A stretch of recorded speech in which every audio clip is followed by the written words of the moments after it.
So hi everyone, quick cold open just to let you know that this is going to be a spoilerific episode, obviously for Treasure in the Royal Tower, the book, but also Treasure in the Royal Tower, the PC game.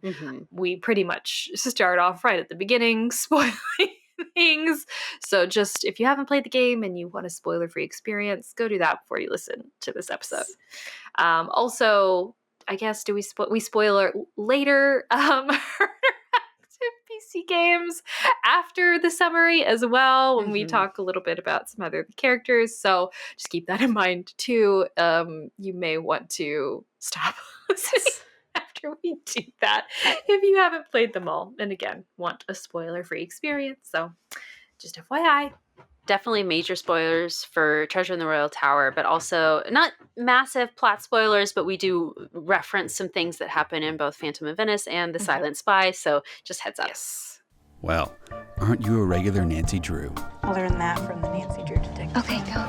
You think you can follow the clues and solve the case of the missing condiment, Nancy Drew? Because I've read every Nancy Drew mystery ever written. Nancy, please tell me you're joking. Wow, you suck at this Nancy Drew stuff. You should get a new hobby. My name is Carson Drew, and this is my assistant, Nancy. Nancy Drew. It's curtains for you, Miss Drew. Nancy Drew strikes again.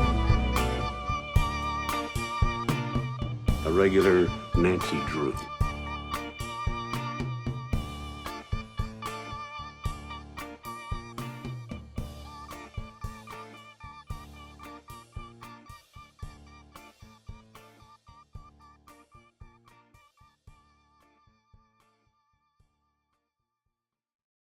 Hello, regular Drews. Hello, everyone. Happy New Year! This is our first episode of the new year. It's 2025 for y'all. We're recording this in 2024, but happy 2025 to you and future us. Yes, for episode 101. I know. Exciting. Isn't that so crazy? 101 is their first episode of the new year. It feels very appropriate. Yeah, the timing couldn't have worked out better. I know. Especially because we have a fun new block of episodes here with a fun new theme this time. We sure do, Kori. So we're going to be covering not just the digest, the Nancy Drew digest in this little episode 5 block here, but also very specifically digest based off of Nancy Drew PC games. So our very first one that we have up is, of course, Treasure in a Royal Tower. Classic, a banger. Everybody loves it. So we're very excited to cover this book today. This one is slightly different from the game title. It's The Treasure in the Royal Tower, where the game leaves off the, which is whatever. But interesting. Yeah. Yes. Thank you for that. I didn't even notice that. That difference there, but I guess that'll be our first number count here of differences in the book. But honestly, I feel like this book almost read to me like a novelization of the game. It was so similar. Right. So similar. Almost like exactly the plot of the game. And of course, the earlier games did tend to stick more strictly with their book, the book that they're adapted from. Yes, because the book was first, of course. Right. Yeah, this came out in 1995. Yes, and of course the game was 2001, so just a few years later. And I can definitely see why they picked this one, because it was pretty good. And then, honestly, reading the book made me have even more love and appreciation for the game itself, because like you said, it's just such a good adaptation. Yeah. Yeah. Honestly, I don't know. I feel like I definitely see why they chose this one too, Kori, but I feel like the mystery in and of itself didn't strike me as being super interesting or super exciting. And that may just be because I played the game before I read this book. Yeah. And so I did know exactly what was going to happen. Of course. So it wasn't like anything really was like, ooh, twist. It wasn't like that. It just wasn't that experience. But I think in general, like the plot is relatively simple. It is, yeah. And it's really straightforward. Like there really is no red herring, really. I mean, like a little bit, I guess, with different characters, but not really. It's pretty much like the crime. A couple things happen, and Nancy investigates, and then we find out who did it pretty simply by kind of just like finding a very particular clue. So it's like, I don't know. There wasn't really a whole lot for me to be like, "Ooh, are they going to change this?" Or like, "Ooh, maybe is it really that person instead of this person?" Or like, I don't know. There was really none of that when I was reading it. So I don't know. It was not my favorite, but I can see why, just because of the structure. I can definitely see why they chose this book as something to make a game based on, because of its simplicity, especially for those early games. I'm sure it was really important to kind of have something straightforward that they could, make kind of choices branching off of as they wanted to, but ultimately still had an underpinning that was easy to follow, so that they could kind of they could exercise their creativity but still have a linear flow and still make a game that made sense, Definitely, yeah. So yeah, I think it's a good choice overall. Just reading it is maybe not as exciting as playing it was, but no, I would definitely agree. Absolutely. The mystery itself wasn't maybe the most like exciting or the most memorable, but the vibes were absolutely there. Yes. I really enjoyed the setting of it, and so just all of that, they were able to build off of that really, really well. And there are even a lot of things that I really love about the game that were added that are not in the book, and so just those additions really, really made it into the rich mystery that we love today so much. I think if I'd never played the game, I probably wouldn't have enjoyed the book as much as I did, but it really was a good, fun foundation for what later became such, honestly, an all-star mystery for me. I think that mystery is probably maybe top 5 games for me. Yeah. But yeah. Well, it's just so nostalgic. Yeah. Because it's like one of the earliest games, so probably one of the first ones we played. And just like, the satisfaction, because back then, gosh, how old were we? Like 10 years old or something, playing this game and like sitting in front of like your family computer and like trying to figure out this stuff without really, this was before the big heyday of the internet. I mean, the internet was definitely like around, but people just didn't really use it as in the same way that we use it today. And so it was like, I don't know, it felt very much more like I'm solving a mystery than I'm playing a video game, Right. So it has that nostalgia, and I definitely, I'm so glad you brought up like the setting of this, because that's definitely, I felt that really heavy when I was reading this. Like, it almost was so similar to, I feel like, the representation of what they put in the game. Like the setting is like the castle, even like the layout of it. I was like, that's how it is in the game. So like they talk specifically about like there's this one back stairwell that like where the lights out, and I'm like, oh my god, like I can picture see it. Yes. I can see it because I played the game, and I'm like, I know what they built in the game. I know exactly where that is. And talking about like the elevator being like kind of, they didn't notice it at first because it's in the back, and I'm like, I've seen all of this thing. I've seen these things, like, actually. So that was probably, the best part of reading it, was just being like, I'm reading about this place that I've seen before. So that's crazy. Yeah. Oh my gosh. Honestly, in the game, when you finally figure out how to get into the Queen's Tower, that might be like top, like most satisfying, like things that I've ever solved in my life, probably ever will solve in my life. Just doing that for the first time as a child. You're so proud of yourself when you finally figure it out. Yeah. And I don't know, something about the way they did it in the book worked really well. They did have to change a little bit of it. How they get into the tower is not exactly the same as the way that they do it in the book, but it did bring back a lot of that nostalgia for me. It's great. Yeah. I do have a couple issues. Why was Gus not in the game? I know, Gus for was real. easily the star of the show. Yes, I mean, Gus come is on. the best character. And so there's a dog, everybody. Yes. His name is Gus. He's like sheepdog or something, and loves Nancy. Absolutely loves Nancy. And we love him. Yes. He's the best. Absolutely the best. Team Gus. Love Gus. Also, so there are a few more characters in the book that obviously don't get put into the game because they're trying to, cut down on the amount of animating. They're honestly not important. And they're not important. No, they're really not. The Meg character, I loved the Meg character in the book, but there's this weird, she's 16, and there's this weird kind of like flirtation that she has going on with Jacques, who's an adult. And so I don't love that. Yeah. Some of the things that we didn't include in the game, fine by me. Right. There's a lot of things it's like, yeah, we could lose that instantly. That's not appropriate, like that is, or it's just not interesting, or it doesn't really contribute as much to the plot. So I'm fine with Meg not being included for sure. But yeah. Yeah. The biggest difference, and I realize we're talking about this before we even get to the summary, but I don't know, I feel like it's relevant and it doesn't really impact the plot that much, but is that Professor Hotchkiss is a man. Yes. Not a woman. Which it was very common for her interactive to gender swap characters from the books around this time. They did that a lot with the final scene as well, I remember. Yeah. And honestly, I love that. Love that choice to gender swap Hotchkiss. I mean, there's absolutely no reason. The gender of Professor Hotchkiss is not hugely important. It's not. Yeah. The character of Hotchkiss, honestly, in the book is not hugely important either. I mean, except as he's a suspect. And so it's like, I don't know. He doesn't really do anything throughout the story.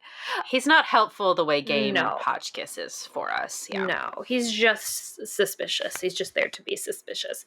And, I think that's totally fine. And I also loved how in the game they made Professor Hotchkiss a more central and interesting and dynamic character. Iconic. Yes, obviously. Because in the book, Professor Hotchkiss is not, he's kind of boring. Yeah. No offense. He's kind of boring. He's just there to know French, and that's pretty much it. Another big difference as far as character goes is that the people who own Wickford Castle is actually a couple. It's not one person. It's Mark and Christy Lane, as opposed to just Christy Lane like they put in the game. And I love that. And they're there. They're right. They're physically there. They're present. Not just a phone character. They're actually there. And yeah, I love the removal of Mark. He's not necessary. A woman can own a castle all by herself. So that's totally fine for me. Yep.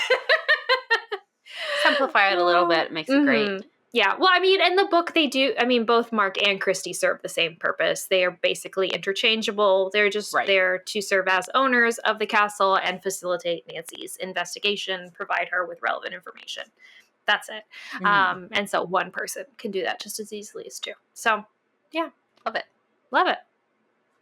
Should we talk about the cover? Oh my gosh, I love the cover. I love the cover. It's so beautiful. I don't know if there are different versions of this cover, actually.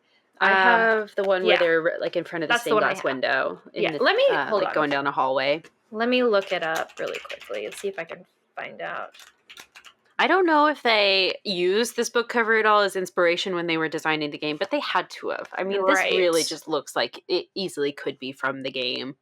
I don't see another one. I think this is probably the only cover. But yeah, so on our cover, we have our trio, Nancy, Bess, and George, standing in a corridor. They're like mid-investigation posed in front of some beautiful stained glass. And yeah, no, I absolutely love this. I love, oh my God, Bess's scrunchie, her hair up in the scrunchie, peak 90s, and they're like jeans. They're straight leg jeans. I love it so much. I also love like the expressions on their faces. All of it. Like, there's not a single thing that I don't love about this. I love the framing. I love the choice of make them like mid-activity. It's just perfect. Perfect. It's a little bit dark and spooky, but not in a way that makes you feel like it's going to be scary or haunted. It's just this very like gothic. I don't know. Yeah. I do think it also is very 90s-esque in the fact that the colors are kind of all primary. Like in the stained glass, it's like yellow, blue, like, and there's some red in there, and they're all wearing blue and red and white. It's all very 90s like poppy color, which I appreciate. A couple things that stand out to me though when I look at this cover. Is it just me, or do their heads feel a little bit bigger for their bodies than they should be, like a little bit disproportionately sized? Maybe a little bit, although they are trying to lean a little bit forward, so maybe it's just like a perspective thing. Right, the perspective just got a little bit funky when they're leaning forward. I was wondering if that was like a 90s bobblehead, like kind of a little bit inspiration of like, you just size up their heads a little bit to make, because on like 90s art, like 90s bobblehead art, that was the whole thing. Right. That's kind of a little bit what it reminds me of. Not that they're obviously not super large, but I feel like maybe they're just like slightly too big, as a way to kind of like make their features seem larger, and more expressive. But I don't like it. I don't hate it. Another thing is that George's outfit, I don't know if you noticed this, Kori, is almost exactly what Lisa, the character of Lisa, is described as wearing in like first time we meet her. They say she's wearing like black stretch pants and like a burgundy sweater. Oh, is that not what George is wearing? That's exactly what George cover? is wearing. And so part of me was like, I wonder if like, maybe they had George wearing that previously, or if like maybe at some point they had different characters, mocked being on this cover or something and switched them out. I just thought that was a really interesting similarity. Another thing, sorry, go ahead. I was just going to say, I love their faces on here, regardless of maybe the sizing being a little bit off. I do feel like they look like how I'd imagine Nancy, Bess, and George, and their expressions also seem, I don't know, it makes you feel interested in the cover, just seeing their expressions. So, like, shocked. Yeah. Because it's like, what are they looking at? What do they see? Clearly they're reacting to something. Nancy, though, has a very calm face on, but a very intent look on her face, which is so appropriate. But both Bess is kind of freaked out and trepidatious, and George is too, but she's a little bit more curious maybe than Bess is. Yeah, which I love. I could go on and on about like the models that they must have used for these people and how talented they are. So love that. But another thing, Kori, this is probably just me making this up in my mind, but is Nancy's fly open? Oh my gosh. Oh my gosh, I think it is. Oh my gosh. I don't know if it's just like the jeans are so tight, and you know how sometimes when you wear really tight jeans, so like the covering over weird. It'll look weird. And like look a little bit open. Like it's probably zipped. They probably did not intend for Nancy's fly to look unzipped, but it looks unzipped. That wasn't intentional, but I never noticed that. Oh my gosh, you're right. Oh my gosh. I just thought that was a really funny little thing. I do also love, not even part of the cover art, just like the design, the formatting for like over the cover art. They've used a purple theme, which is of course the color of the game as well. It's very purple, very like nod to the Marie Antoinette aspects of the story. Royal, yes. Yeah. I just think it makes it perfect. So yeah, I do love these digests too, and the way they have the kind of like, you know how they have on the cover the checkerboard underline of Nancy Drew. I love that style, and on all of them, on all the digests that have that, I think that's so cool looking. So yeah, and it does look like the cover artist for this one is Aletta Jinks. Ooh, love that name, by the way, Jinks. God, that's so cool. Well, thank you very much, Aletta. Love it. It's a really good one. Okay. Wow. 3 words. Oh my gosh. Gus. Gus! Yes. He has to be one of the words. It Gus has to be one of the words. Superstar. He's, honestly, just the best. Just the best part of the whole book. Gus. French people? French, yeah. French people. Yeah. French history. Right. France. French. Yes. And then I don't know. Skiing. I feel like they do a lot of skiing. A lot of skiing, or just like winter sports in general. Yeah, it's a very winter sporty book. They do a lot of sports injuries, things like that. Yeah. Okay, French people, Gus, sports injuries. Yes, sports. I like it. Yeah. Okay. Do you want to start us off, Kori? Sure. So Nancy, Bess, and George are going on a ski vacation. We are driving up to the beautiful Wickford Castle, which is the ski resort where they're going to be staying for this trip. We immediately remark upon seeing Wickford Castle that there are like 4 different towers in each of the corners of the castle, but one of them looks significantly different than the other 3. So Nancy just kind of remarks to herself how that looks kind of interesting. Doesn't really know why that is. But they head inside and they are greeted by Mark and Christy Lane, the owners of the lodge. We learn that they bought the castle a couple of years ago and have been renovating it to its former glory. And then we also meet, of course, the star of the show, Gus, their sheepdog, who instantly takes a liking to Nancy. He just wants to follow her around, get scritches, kiss her. It's wonderful. We love it. We do also meet another character, the handyman named Dexter Egan, who takes their bags up to their room for them. And then they get ushered into the lounge where there's a little fire going and people are sitting around the fire on the couch.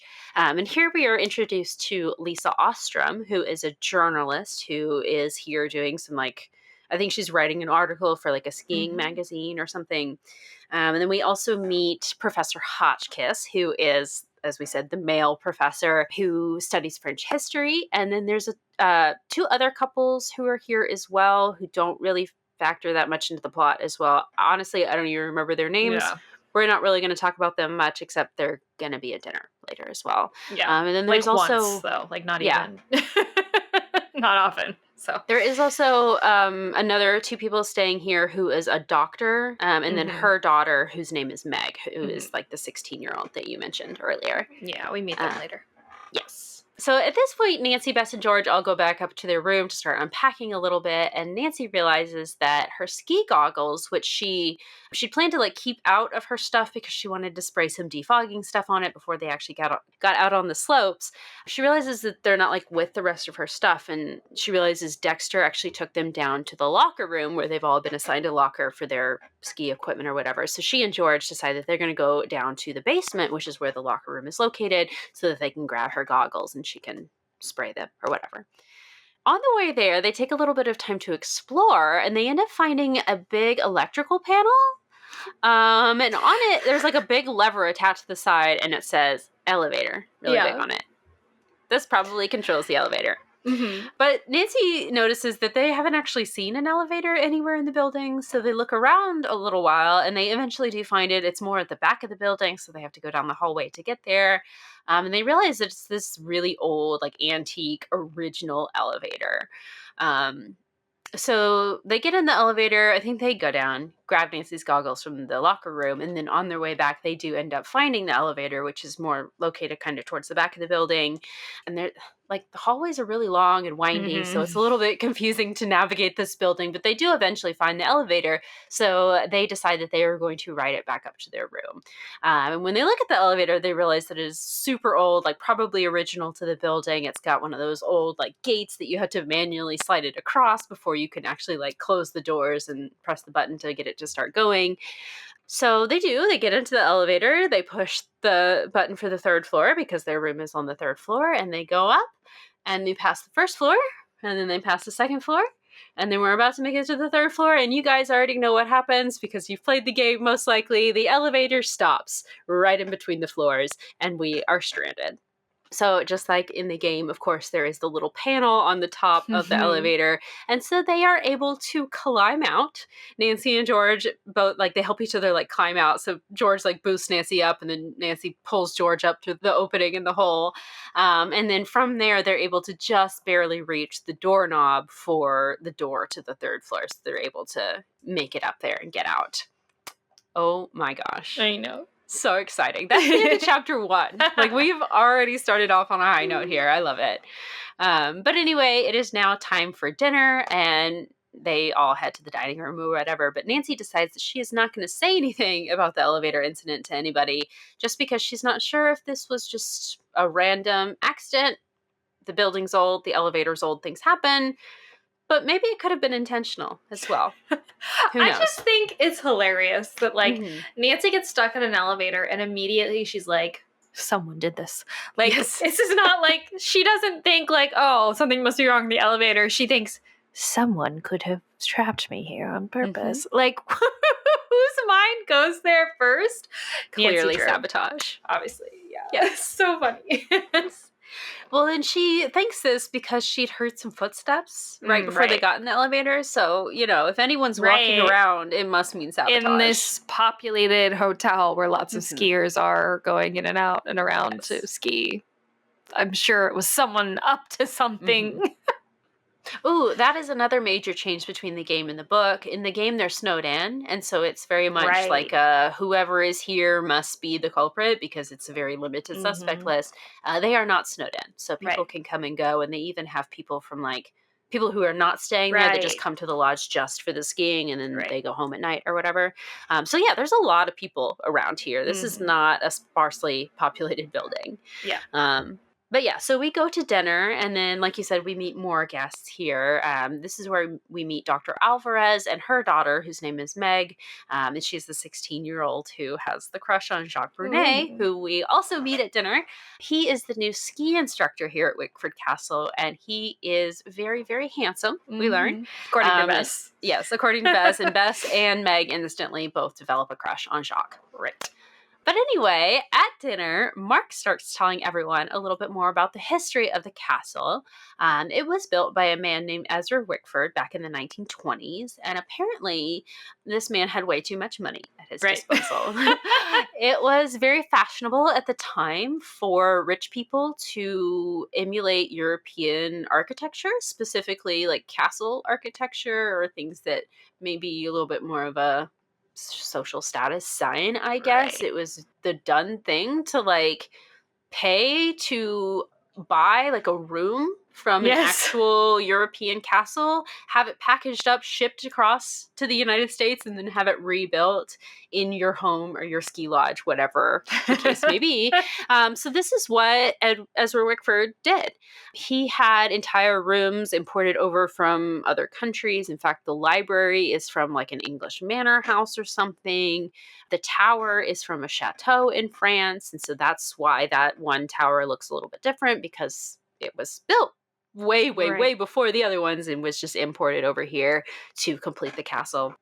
Also, Mark tells us that chateau where they gotten the tower from was supposedly a place that Marie Antoinette visited right before the French Revolution or during the French Revolution. But it's rumored that she left something in that tower right before she was executed.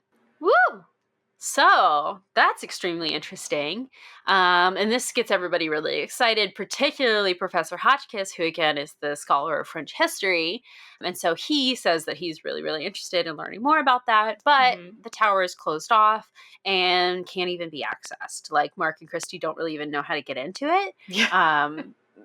But yeah, he still offers, Mark offers that after dinner, they will all take a little tour of the castle together. So they finish up dinner or whatever, and then they go on the tour and they go to the library, and Mark starts telling them all about the manor house or wherever that this library came from in England. And so they go and they open the door and gasp. The library has been vandalized. So they usher everyone out of the library so that they don't disturb any of the evidence or anything, but it's very obvious just from opening the door and looking into the room that it's been vandalized because the whole room is trashed. There's just books knocked over everywhere. Things are just there's a hole not in where the they wall. should be. There's been a hole punched into the wall. Yeah, it's a mess in there. So everybody gets ushered out of the room, but Nancy offers her detective services to the Lanes. She's like, hey, by the way, I'm kind of good at this kind of thing. Why don't I look into it for you? I can help you. Yes. So they're a little surprised to learn that she is a detective, but they are very happy to have the help, so they agree to let her look around a little bit. So she asks them some questions about the library, and Mark says that he was just in there yesterday, meaning that the vandalism had to have taken place sometime between yesterday evening and today during dinner. We ask who was in the castle between yesterday evening and today at dinner, and they say that there were only 8 guests on the premises between that time, or they've narrowed it down between the people who checked out yesterday and checked in today. So of all the people on the list, there are only 8 that were here both yesterday and today. So could have been any of them, obviously, but also all the staff at Wickford has access, so it could have been any staff member as well, not necessarily a guest. Right, because it's not like they keep it locked. It's unlocked. It's for guest use. It's just there. So But it is the weekend, and nobody can get onto the grounds of Wickford Castle without buzzing in. So it doesn't seem like maybe one of the outside non-guests who just come to ski. It doesn't seem like any of them potentially could have gotten in. But also, why? What would the motive be for vandalizing just like a guest library that, assuming you can just go in and take any book that you want, you don't have to go in to steal a book, whatever. Right. But yeah, so at this point, the Lanes do tell Nancy that this isn't the only weird thing that's happened lately. There have been weird banging sounds in the middle of the night, and they can't figure out where they're coming from or what's causing them, no matter how much they look around. So very strange. So it's at this point that Nancy brings up the elevator incident to them, and Christy says that, oh, it's super old. It probably just broke. I will get somebody to look into it, but don't worry about it. It's probably not related to all this. It's probably just legitimately an old elevator. Which is a normal person's response. Right? Right.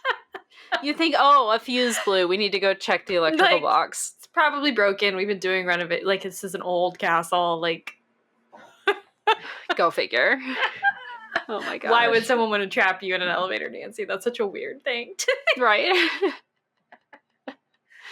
Nancy does not buy this at all, though. Right. So she grabs Bess and George, and they go back down to look at the electrical box where it's got the lever for the elevator on it. And what do you know? The lever has been flipped. So it does seem like, yeah, it was intentional. Somebody stopped the elevator while they were using it. But why? Yeah. Like, Nancy didn't come here specifically to solve a mystery. Nobody knows that she might be investigating something. Why would anyone want to sabotage her? Doesn't make a lot of sense. But anyway, they head back upstairs to bed after dinner, and that night, Nancy is awoken to those strange noises that the Lanes had mentioned. So she wakes up Bess and George, and they all go out into the hallway to investigate. And, I'll also say at dinner, Mark did mention that when Ezra Wickford was building the castle, he had left a lot of hallways with just like dead ends because he had intended to add on more of it. So eventually the hallways wouldn't have been dead ends. He would have just opened them up to make like a doorway or whatever to go into the other wing or whatever he was going to add on.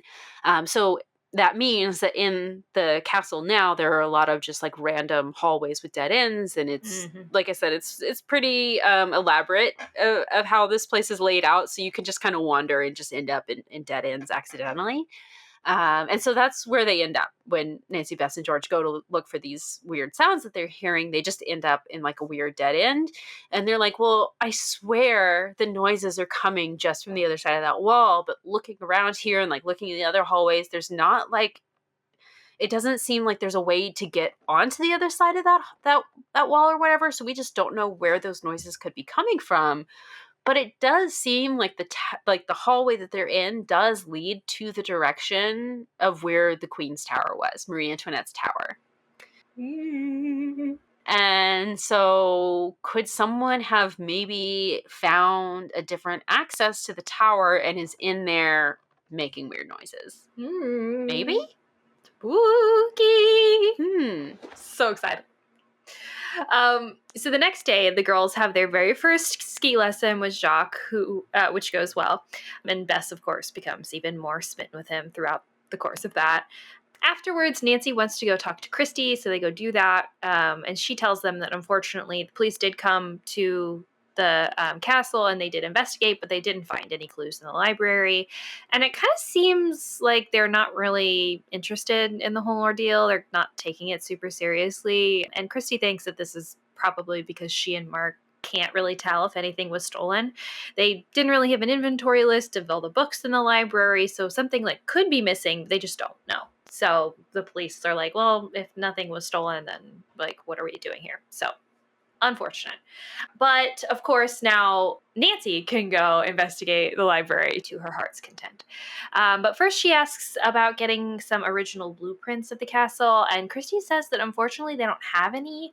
But she says that her best bet would actually be to talk to Dexter, because Dexter has apparently worked here for over 30 years, which is like crazy, right? Because the Lanes like purchased it and I think it was like empty and abandoned for a while. But they said that Dexter even like watched over the place when like nobody was living there. So, wow, dedication, right? That certainly piques Nancy's interest, but anyway, she gets the key to the library from Christy, and then they go to investigate the library themselves. Once there, they notice that several of the books that have kind of been flung off the shelves are pretty dusty, but some of them have like fingerprints on the covers. So maybe like the vandal was looking through some books, trying to find something specific in a book. But also, all of the books in the library are in French, because apparently the books are also from the same chateau where they imported the tower from. Like the library paneling and like the structures within the library themselves are from some English manor, but the books in the library are from the chateau. So they're all in French. Why not? Right. So it kind of seems like whoever was looking through these books must have been able to speak French. So is the vandal someone who can speak French? Could it be Jacques? Jacques is French, right? He's the only French guy we know about. Anyway, Nancy ends up taking one of these books to look at kind of randomly. I think she just thinks it looks interesting. And so she takes it to look at later. And when they're about to leave the library, Nancy looks around. She hears like a small noise. And she looks around and she sees the window curtain move slightly. Like someone is hiding behind it. So she kind of like silently gestures to Bess and George, and they make like this big show of leaving the library, pretending to leave the library. And instead they actually hide behind some chairs. And then so like once they're hidden and it seems like they're no longer in the library, a shadowy figure does emerge from behind the curtain. It starts to look around the library, and then eventually the figure goes to leave. And as soon as they step out the door into kind of the light of the hallway, they see that it is Dexter. Ooh. So why would Dexter be in the off-limits library looking for something? Is he the vandal? Like, did he not get enough time while he was ransacking it earlier to find whatever it was he was looking for? But what could he be looking for? And, like, why ransack the library to do it? Because if he's worked here for 30 years, even while the place was vacant, presumably he's had plenty of time to find whatever it is he might be looking for here. Very weird. Nancy returns the key to the library back to Mark and tells him about Dexter's weird activity. She asks him not to mention it outright to Dexter, though, but instead to try to just like subtly find more out about his past. She doesn't want to alert him to the fact that she knows that he was in there. And later that evening, the girls are upstairs in their room when they hear shouting from the hall. It's a woman's voice saying, "Let me out, please, someone help me." Turns out to be Lisa. She has somehow gotten herself trapped in a stairwell that leads to nowhere. Again, one of Ezra Wickford's like architectural quirks here in the castle. And her shouting attracts the attention of pretty much everyone in the castle, who all come running. Dexter has the key to the door, so he unlocks it. She gets out fine. And Lisa tells us that she was trying to get to like a higher floor in the castle to take like a panoramic picture of like the surrounding mountains for her article. And she saw this door, which had a key in the lock, where it's always kept, according to Dexter. So it's like this, why would you do that? Why would you leave? Like, presumably, I guess, like, theoretically, it's like, oh, it's so that anyone can lock it? Why would someone need to lock this random door to nowhere? It's just a bananas thing. Anyway. Or why not just keep it locked permanently if it leads nowhere and could be a safety issue, perhaps? Right. Or just, like, take the key out so no one can lock it or unlock it. Like, or leave it unlocked. The lock function. It doesn't seem to be a door that needs go locking. Anywhere. Right. Anyway, so she says she saw this door, she saw the stairwell, so she goes in, and then it, you know, when she came back down, the door was locked and the key was gone. So someone must have locked her in. It's very strange. The next day after skiing, the girls see some snowmobiles to the side of the castle, and they decide, oh, you know, snowmobiling could be fun to do right now. Let's go see if we can take a couple out. And they go down there, but there's like no one around. They had seen someone down there earlier, but when they get there, they're gone. And so they're like trying to find this person to see how they can get one of these snowmobiles to take out. And Nancy moves around the corner of the castle from where the snowmobiles are, and she sees someone in a black ski suit and helmet, so their identity is like totally obscured, can't tell anything about them, trying to pull at something on the outside of the Queen's Tower. An exterior entrance to the tower, maybe? And then the person turns and they see Nancy there, and then they run past her, like push her over, get on a snowmobile, and like knock one of the other snowmobiles on top of Nancy while she's on the ground, and they ride off on the snowmobile. So Bess and George pull the snowmobile off of Nancy, and then George is like, absolutely not. She jumps on a separate snowmobile and takes off after the person in the ski suit, trying to chase them down. And then Nancy's a little bit injured now. I know, George is wonderful. I love George. She's great in this book, yeah. Mm-hmm. Very like George to just immediately take action. Like, I will snowmobile all day long if that's what it takes to catch this guy. But Nancy is a little bit injured from the snowmobile falling on her. She actually hurt her leg a little bit and is not able to put all of her weight on it. But she does think that she saw the snowmobiler drop something in the snow. So she kind of hobbles over there and starts digging around a little bit and finds an old antique key. And this key just looks exactly like one that someone might use to lock that same door that Lisa just got trapped behind. So that's very interesting. But then Nancy decides that she needs to go check out whatever it was that the snowmobiler was just kind of pulling on the side of the tower. So she and Bess go over there and try to investigate a little bit. And they end up finding the thing that the person was messing with. And it does suspiciously look like an old doorknob, but it doesn't budge at all. So if this is another way into the tower, we don't know how to get it open. But also Nancy's leg is absolutely killing her at this point. So Bess helps her get inside and they go into the locker room to wait for George. Once they get inside, Nancy suggests to Bess that she should go try to figure out if that key that they found in the snow is in fact the same one from the door that Lisa got trapped behind. So Bess goes upstairs to try to see if it is a match. And then while she's doing that, she's also going to go grab Dr. Alvarez so that she can take a look at Nancy's leg because it is bleeding quite a lot and it's all bruised up. It looks pretty nasty. So she does. And while Nancy is waiting for Bess, George comes back and she was not able to find the person on the snowmobile, unfortunately. But just as she's telling Nancy this, the locker room door opens, the outside door opens, and in walks a man in a black ski suit. It's Professor Hotchkiss. Ooh, like gasp.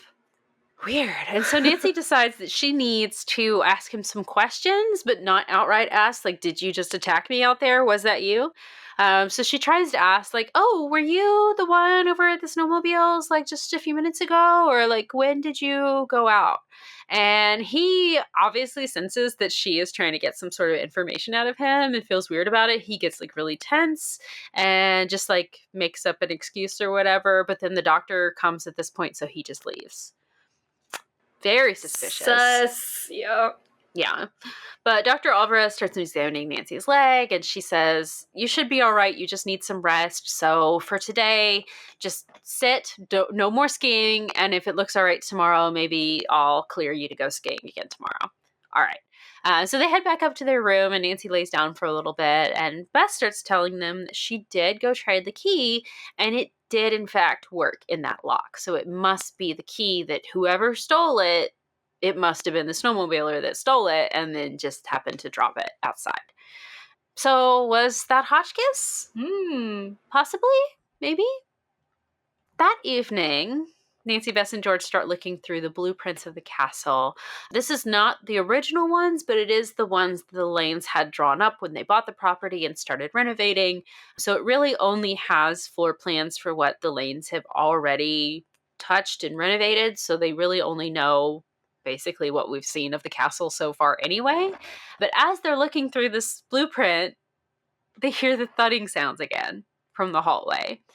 And Nancy gets up to like run out and investigate, but she's like, wait, I'm supposed to rest. Bess and George make her sit back down and they're like, no, you rest. We will go out and investigate.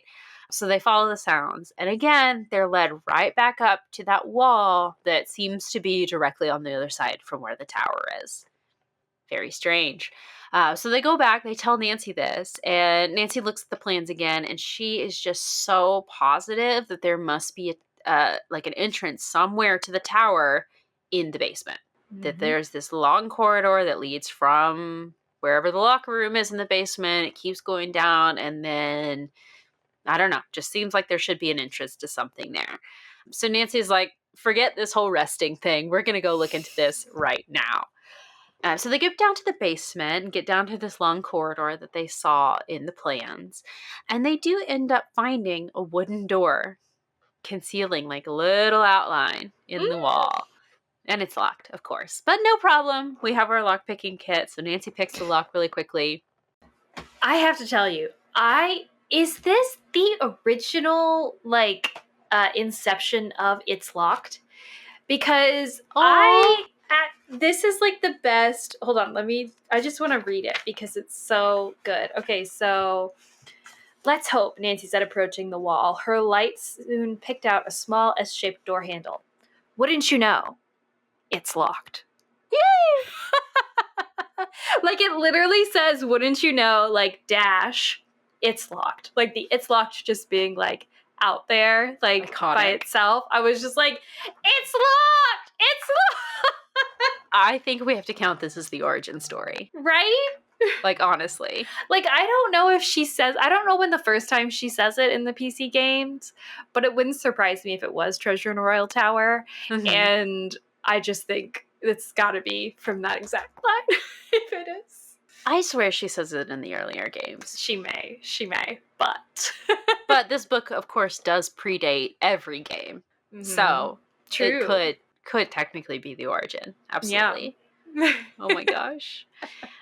Oh, okay. So Nancy picks the lock, and inside they find themselves in a small windowless room with these like wooden panels on the walls, and on the wooden panels there's like feathers carved into the wood, like really, really intricately carved.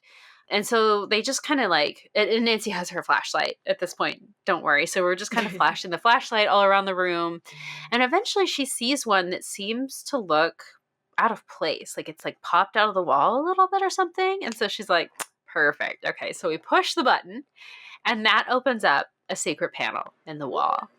And that allows us to see another set of curving stairs, like a spiral staircase inside the tower. We are inside the tower at the base, and this spiral staircase leads us back up to the tower room. So we head up the set of the stairs, and that thumping sound that we've been hearing in the walls is getting louder and louder. And eventually they make it to a landing on the stairs, and there's a door right in front of them.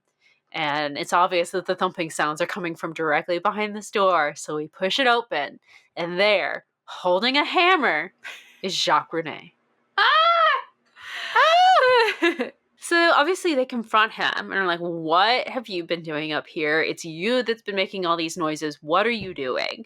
And at first he tells them it's none of their business. And Nancy's like, well, we'll see what the lanes have to say about that, because it certainly seems like what you're doing here could be considered like criminal. Like you're trespassing. What's going on, basically? And so he starts explaining. He tells us the story that when this tower was still attached to the chateau in France where it's from, the chateau was located basically like next to the town where his great-grandfather was from. And his great-grandfather actually worked on this tower when Ezra Wickford bought it, and he was one of the laborers that assisted with like the taking it apart, packaging it, and then shipping it over to the U.S. so that it could be rebuilt. And so one day, Jacques' great-great-grandfather was, packing up, doing some things with the wall paneling in the tower, and he noticed all these beautiful gold leaf feathers on the wall, and one just, fell off.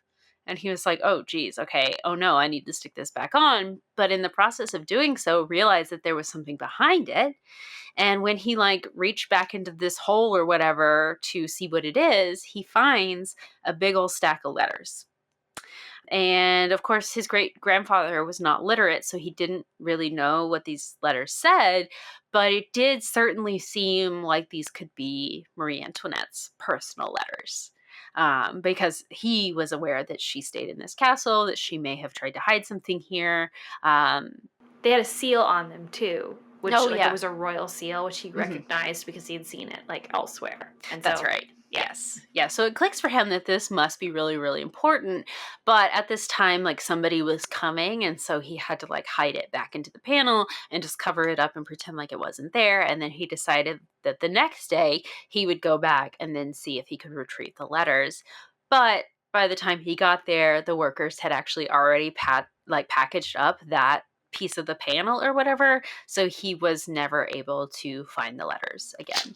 And I think he even tried, but it was impossible to know which box. Which one it was, yeah. Because all the panels were basically identical except for the little gold leaf difference that you knew it was the button or whatever. But he did, on his deathbed, he told Jacques about this.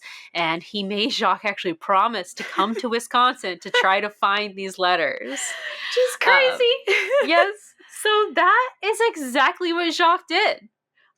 He grew up in France, moved here specifically to fulfill his great-grandfather's wishes, and that is what he's been doing ever since he got hired. He teaches ski during the day, and then he comes up here at night to look for the letters. But he tells us he is definitely not the person who vandalized the library. That absolutely was not him. He would not do that type of damage. So Nancy's like, well, the Lanes kind of need to know about this. You've put me in an awkward position. And he agrees that no, let me be the one to make this right. I will tell them. And so he agrees that he'll tell them the next morning. And then Nancy's hoping that once the Lanes know about this, they will be agreeable to helping him find the letters. So they leave, they head downstairs. But the spiral staircase up to the tower is so old and rickety that George ends up actually falling through the stairs. One of the wooden pieces just snapped as soon as she stepped on it and just right through. They managed to catch her, I guess, before she falls to her death or something. And they take a closer look at the step, and it actually looks like that particular stair tread has been sawn through. Someone has sabotaged this one stair tread, which is super weird. So it almost seems and also this couldn't have happened. They walked up these stairs before. They walked up every single step. There was no way they could have gotten up to this tower and not, fallen through that step if it had just been sabotaged before. So someone must have known that they came up through this tower and then came up behind them, and while they were talking with Jacques, sawn through this step, which is crazy. And it couldn't have been Jacques either. We know that. Right. Who else knows that we're up here then? So, yeah. So they go warn Jacques about this step, and then they continue out of the tower and they leave. And they get to the basement corridor and end up getting caught by Dexter. He says he's just walking around in the basement, just keeping an eye on things because that's his job. Okay. And then soon, but he's hassling the girls. He's giving them a hard time. What are you doing? Why are you walking around? What are you up to? And then Jacques comes out of the tower soon after that and kind of convinces Dexter that the girls are okay and they aren't up to anything. And actually they're helping him with something. And so Dexter, I guess, is assuaged by this answer and just leaves. Ugh. First of all, male privilege. Second of all, annoying. And so Jacques explains to the girls that Dexter actually caught him in the tower once before, and Jacques told Dexter that he was just looking for some hidden papers, but he didn't say exactly what they were. But so Dexter knows what Jacques is doing up in the tower and knows that he's the one making the noises, and he hasn't said anything to the Lanes. And he, even after an argument they had about it or something, did end up giving Jacques a key to the tower room door. So he's firmly complicit in Jacques' actions.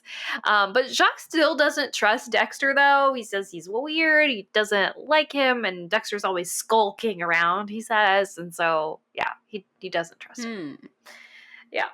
But this does clear something up for us, though, because if both Jacques and Dexter know about this interior way into the tower, and in fact, Dexter had a key, then neither of them were probably the ones who were in the black ski suit outside trying to get into the tower, because they could have accessed the tower from inside at any time they wanted.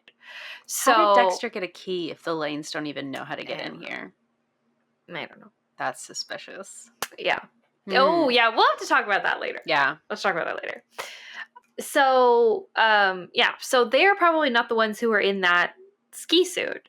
So there's got to be someone else trying to get into the tower as well. Why? Maybe somebody else is also after these letters that Jacques looking for? Interesting. The next morning, they do all go to talk to Mark and Christy with Jacques as planned, and they're in their office, and Jacques starts telling them, this whole story, the same thing he told Nancy, Bess, and George last night. But he's like mid-speech, and right when he starts telling Mark and Christy about these letters that his great-grandfather discovered, Nancy realizes that there is someone outside the door to the office listening in and has just heard this big secret. So now someone knows about the letters for sure. She peeks out, but they're already gone, and Nancy's leg's injured, so she can't exactly go chase them, unfortunately. But anyway, the Lanes are supportive of Jacques after hearing his story, and they tell him, yeah, totally fine to keep looking, just try to keep the noise down, basically. So they even think that, like, hey, actually finding these letters could be like really good opportunity for the lodge, because it could really put the place on the map if they find some like missing letters from Marie Antoinette, right? That's a big deal. That afternoon, Nancy, Bess, George, and Meg all head into town to do some shopping for a skating party that the lodge is having tonight on this skating pond. And this is kind of where we delve a little bit more into Meg's interest in Jacques. And I wouldn't say there's like competition between Bess and Meg for Jacques' attention, but there's definitely a little bit of tension, I think, between them, because they both are interested in Jacques. It's also very weird because Meg is 16, Bess is 18. I think Jacques is probably a little bit older than both of them. He's been working here for a little bit. So yeah, it's kind of gross and creepy. But yeah, but they're like looking for outfits to like impress him. It's gross. Also, I think it's hilarious because I don't know if it's George or Bess who actually ends up buying this, but like some stretch pants, like a new pair of like stretch pants. Do you remember stretch pants, Kori? The height of fashion in the 90s. Of course. I loved stretch pants. So stretch pants, for those of you who were not around when this was a fashion trend, stretch pants were like leggings before it was appropriate to wear leggings in public. But it would have like a wider ankle as well. A little bit. A little bit. I mean, yeah. They weren't legging like ankle tight. No. They weren't like tight, but they were like legging material. They also usually had like a elastic scrunched waistband. Yeah. They always gave you the worst camel toe. Just FYI. Not bell bottoms by any means, but also not as skin tight as leggings today would typically be. Right. Yeah. I remember I had a pair of pink stretch pants that I used to wear all the time because I had so do you remember My Twin dolls? Yes, of course. I had a My Twin doll, and I had a matching outfit with my Twin doll, and it was this like purple like fleece like zip up kind of sweater and bright pink stretch pants, and I used to wear that all the time. Aww. So if you could just imagine little Becky with round owl glasses, massive bifocals, pink stretch pants, with a huge camel toe, and purple fleece zip up. Oh, I love it. Oh my gosh. Oh, carrying around her stack of Nancy Drews. Yes, with her library card. Naturally. I had some purple floral stretch pants, and I wore those all the time. I loved them. They're so comfortable. They were really comfortable. Yes. Anyway, I just thought it was hilarious talking about buying stretch pants. I was like, oh my God, I'm thrown back in time. Delightful. Anyway, after they go shopping, they stop at this like soda shop for some sweets, like milkshakes and stuff, and they get talking to the lady at the counter, who, when she learns that they are visiting Wickford's, Wickford Castle gets really excited and starts telling them more about the place. She's very glad about the castle because it employs a lot of like locals in the town, and so it's like a good business. She's really appreciative to them. People like Dexter Egan. He's a local. And so she starts talking about him. And she tells them that Dexter apparently was a troubled kid growing up. And so it's so good of the Lanes to like kind of like help him out and support him. Apparently, though, she spills the tea and tells us that Dexter was involved in a lot of petty crime when he was a teen. And then when he was in his 20s, he ended up getting arrested for burglary. That's a huge deal. So I think in order to be considered burglary, it has to be like a robbery with a weapon. Like you have to have I think, or maybe it's the other way. Maybe robbery is with a weapon and burglary is not. Anyway, I don't know. It's still a big deal, still a felony, and he ended up going to prison for this, and he was there for 10 years. So, yeesh. So that means, though, that he couldn't have been working at the castle for that 30-year stretch that he told the Lanes that he did. So that's really weird. He must have lied about that. Hasn't been out for 30 years. Definitely. No. Yeah, he's not that old. Not that old. So very odd. So later that night, they get back to the castle. They go to that skating party. They're all hanging out around a fire after some skating when Dr. Alvarez realizes that Meg is missing. And Jacques says that he actually probably was the last one to see her because they like raced down the pond together. There's this big pond, but I guess it connects probably to like a river or something that goes off into the trees. And only one part of the skating pond is lit. The other part is like shadowy. And so they race to like the dark part. And he hasn't seen her since then. So Nancy, knowing that this is probably not good, gets up, gets her skates on, and goes to look for Meg, and unfortunately finds her face down, unconscious on the ice. Nancy calls over for help, and they all get Meg off the ice safely. Meg eventually, wakes back up and tells us the last thing that she remembers is skating off towards the back of the pond, and then everything went black. Her mom looks her over, right, and she has a big goose egg on the back of her head, which seems to indicate that she probably either fell backwards while she was skating or someone could have hit her over the back of the head. Meg is a really skilled athlete. I don't think we mentioned this before. The reason why she and her mom are visiting Wickford Castle is so that Meg can ski, because she's a competitive skier. So it doesn't seem like this is Meg would probably not fall very easily. So especially if she was found face down. Right. Seems, yeah. Mm-hmm. Nancy has a theory about this, though, because Meg was wearing Jacques' hat. He had lent it to her, and it was this whole thing, and Bess was a little jealous of that Jacques lent Meg his hat. Anyway, so maybe someone attacked Meg thinking that Meg was Jacques, because they're kind of a similar height, and it was dark, and they're kind of wearing similar colors, so it's kind of possible, right? And maybe they're doing that to try to stop Jacques from looking for the letters. Because otherwise, why would someone attack Meg? She's not up to anything, right? She's just skiing. So, weird. They're unable to find any clues around, and so everyone gets Meg inside to rest. She's better the next day, and they all go skiing together. But then after skiing, it's getting late, and everybody else wants to go inside, but Nancy wants to make one more run. And so everybody else goes inside, and she goes up on the lift alone. And apparently she's, I guess, the last person that day to go up the lift. And the chairlift operator's like, hey, just let the attendant at the top know that you're the last person so we can shut the lift down, right? And Nancy gets on, she's like, yeah, sure, fine. She gets on the lift. She gets about halfway up, and then the lift stops. Now, sometimes the lift will stop, if someone ever has trouble getting onto it. If someone slips or if someone needs, assistance getting onto the lift, they'll stop it sometimes to help someone get on. So Nancy looks back kind of thinking, that's happening. But wait, she's supposed to be the last person using the lift. So that's not happening. She tries to look ahead because maybe somebody slipped when they were getting off at the top, but she can't really see ahead or behind. So she, waits a little bit. She waits longer, and she waits longer, and the lift is not moving. She the back, it's dark, the lift attendant who was there is gone. She tries to shout for help, but nobody responds. Everybody else has gone inside, and it's getting dark, and it's below zero, it's cold, and she is stranded.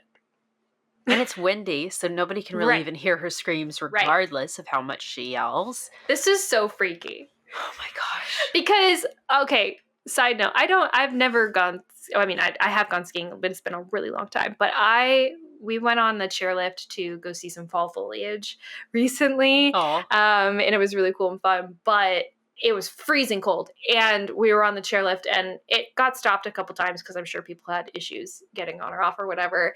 But like just being there while it's so freezing cold and like the lift is stopped, you're like, okay, like let's go.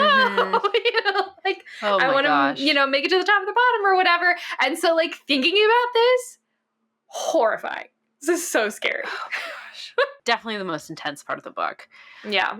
But yeah, so we're stranded up on the chairlift, and Nancy realizes that it is way too cold for her to just like sit and wait here for someone to realize that she's gone and come rescue her, particularly because like it could be tomorrow before that happens. Like hopefully Bess and George will realize she wasn't in bed that night, but like we can't just sit here for hours and wait, especially because it's so cold and there's nothing protecting us from the really harsh winds up here. Yeah. And of course, she's still like holding her ski poles. She's still wearing her skis. And it's a mess. So she decides that she needs to jump. But yeah, so she like can't like lean over the bar in the chair to like take her skis off so that she could more safely land, because if she were to do that, she would end up just like falling out of the chair. So she has to jump with the skis on. Yeah. But luckily, she's only like halfway up the mountain at this point, so it's about a 20-foot drop. So luckily, it's not like the furthest drop possible on this, but it's still pretty far. And like that's definitely enough that you could get injured. Also, she's already injured. Her leg is injured already. Right. And really, she probably shouldn't be skiing on it anyway. No. Gosh. And the fact that if you jump while wearing skis and land that way, you'll probably break both of your ankles, if not both of your legs entirely. Yeah. Oh my gosh. But yeah, she does it. She just throws the ski poles down and then lifts up the little waist bar or whatever and just throws herself off, and she makes it and she's fine and she's not injured or anything. I mean, she's a little bit probably bruised up from that, but she's like, okay, well, time to start hiking, I guess. Right. So she manages to get the skis off, and she's just gonna like leave them behind the trees and come back for them tomorrow, I guess. But then as she starts walking, a dark figure seems to be stalking her from the tree line, from like behind the trees. And it's pitch black outside by this point. We don't have our flashlight with us, and we don't know who could be out here, like, following us, and we're alone, right? Like, nobody even knows we're out here, so it's just us and the bad guy out here, alone, in the dark, in, like, probably negative 10 degrees at this point, because it's so cold. And so she starts thinking, like, what am I going to do? Do I try to hide? I can't run for it, certainly, because of, 1, the snow, and 2, my leg. Mm-hmm. And then this dark figure starts, like, coming towards her. And it's Gus. It's okay. We're fine. It's just the dog. They sent him out to rescue us. Oh, my gosh. This is just, first of all, this is the sweetest thing that happens in the whole book. I love this so much. Second of all, how do you mistake the figure of a dog for a human? Figure of a human? Yeah. I mean, I surely get like, oh God, there's some wild animal that's about to attack me, but that's not it. She firmly thinks that it's like the bad guy or something here to attack her, not an animal. It's just a dog. I could maybe buy it if she didn't see anything because it's too dark. Yeah. She just heard some like sticks breaking and something's coming towards her. But whatever. Okay, so it's Gus and he has brought the ski patrol out with him because they sent him out to search for her. And so he comforts her a little bit while everybody else comes up to her and they get the snowmobile out there and they get her back to the lodge safely. All thanks to Gus. So again, star of the show, Gus! Our hero. Thank you so much, Mr. Gus. Thank you, Gus. The best, goodest boy. Mm-hmm. But anyway, so we're back at the lodge now, and Nancy starts telling everyone what happened to her. Apparently, Gus was so worked up because he knew that Nancy was like out there missing that he just like insisted on going outside to search for her. I can't. So adorable. It's too sweet. And so at this point, the lanes are like really confused how this even happened in the first place, because they're like, it's a great system that we have. We do this every single day. Last person on tells the last attendant or whatever that they're the last person, and then they get up to the top, and then that way the attendant at the top will know to shut things down and not expect anybody else to come. Here, I got a better system for you. Radios. Yeah. Walkie-talkies. A light flash. As soon as the guy at the top sees the guy at the bottom flash the red light, he'll know that we're done for the day. Whatever. Mm-hmm. So many different ways than just trusting the guests to run the system for them. Yeah. Whatever. Okay, so the Lanes are really confused on how this could have happened, but they promise to talk to all of the attendants that they have on staff, figure out what happened.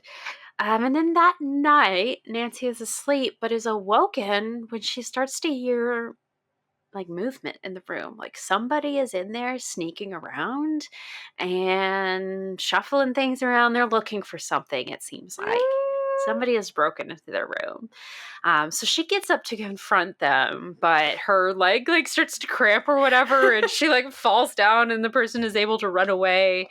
She ended up following them down the hallway a little bit, and then when she gets back to the room, Bess and George are already awake, and they ask her what's going on, so they start looking around the room a little bit to see if anything is missing, but it does seem like everything's accounted for, which is kind of weird. So not really sure what that was about, if it was just like a break-in or if they were sabotaging more stuff, who knows.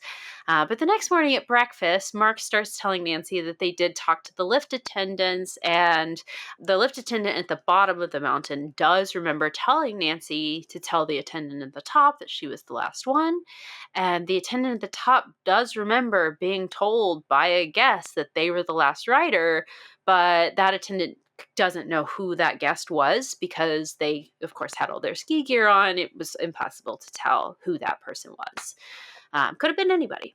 So Nancy assumes that it was whoever was right ahead of her on the lift. This person must have noticed Nancy get on behind them and then intentionally sabotaged her by telling the attendant that they were the last person.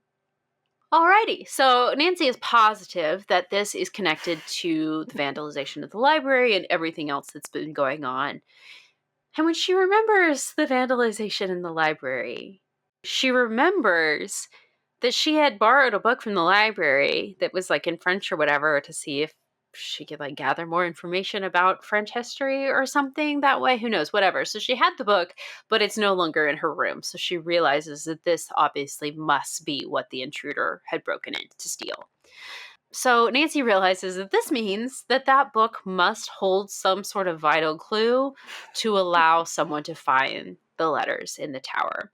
So Nancy, Bess, and George all rush to the tower room, and when they reach the bottom of the tower stairs, they notice an outline of a door like in the exterior wall. So because it's daylight when they're coming this time, they're able to see some light coming through the door that they obviously weren't able to see when they came the other day when it was nighttime.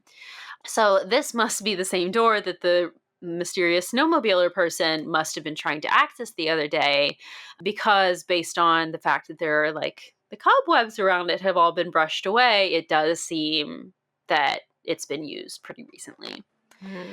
So it's also possible that whoever this was is up there right now.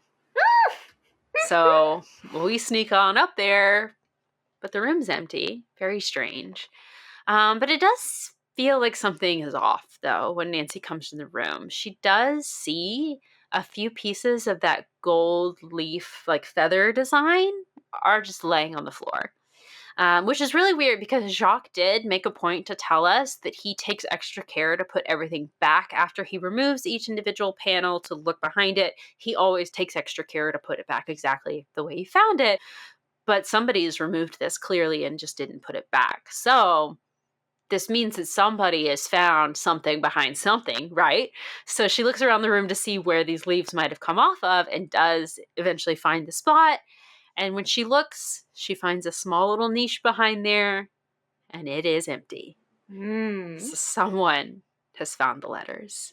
So at this point, we're finally going to do some more investigative work, thank goodness. They decide that they just need to search everyone's rooms, and whoever has the book must also have the letters. All right. So they go see the Lanes, and the Lanes give them like a master key to the entire place, and they start searching through the rooms. I'm sorry. Listen, like, okay, I totally buy that Nancy offers her investigative services and everything, and the Lanes are like, sure, if you think you can find something out, go for it, and they help her, and they, give her information, everything that she needs, whatever. I think you might, as like a hotel owner, draw a line at letting an 18-year-old unlicensed private investigator just search all your guest rooms. Yeah. I think that's probably a boundary. Without you. It'd be one thing if they were like there with Nancy doing all this. No, they just let her have the run of the place. Here you go. Let us know what you find. Her two friends. Like, so crazy. Anyway, sorry, continue. So because, of course, Hotchkiss is our prime suspect, we go to look at his room first, but they do not find anything there. Lisa's room is actually right next door to Hotchkiss's room, so we are going to go there next, just for efficiency's sake, even though they're like, it couldn't be Lisa. She even got caught in that staircase earlier in the episode. I was about to say in the episode. Earlier in the story, so clearly she's a victim in all this. It doesn't really make sense for it to be her, but we're right here anyway. Let's just go ahead and look around.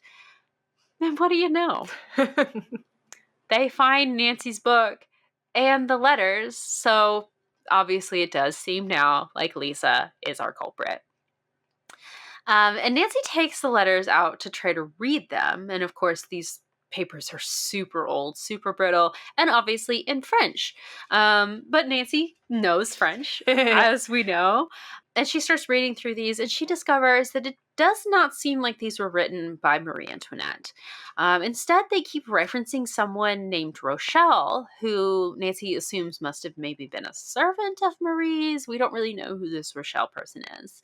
And she reads an excerpt from one of the letters, and this excerpt does seem to imply that Marie hid her largest diamond in the chandelier of the tower room.